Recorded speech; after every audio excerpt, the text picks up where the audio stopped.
বিএনপির বিরুদ্ধে দুর্নীতির মিথ্যা অভিযোগ তুলে স্বৈরাচারের ভাষায় কথা বলছে একটি দল। ময়মনসিংহে নির্বাচনী জনসভায় তারেক রহমান ভোট দেওয়ার পর কেন্দ্র পাহারা দেওয়ার আহ্বান।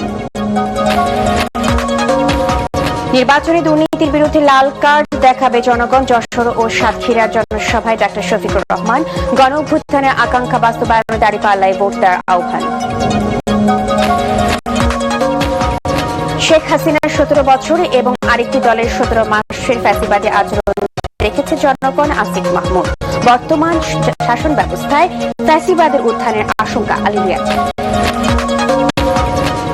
রাজধানী সহ সারা দেশে জমে উঠেছে নির্বাচনী প্রচারণা। প্রার্থীরা ভোটারদের দিচ্ছেন নানা প্রতিশ্রুতি।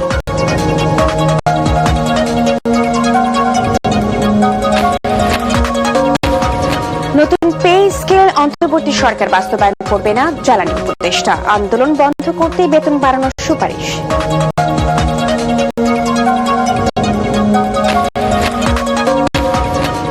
এবং জুলাই অভ্যুত্থানের প্রথম শহীদ আবু সাঈদ হত্যার বিচার কার্যক্রম শেষ, যে কোনো দিন রায়।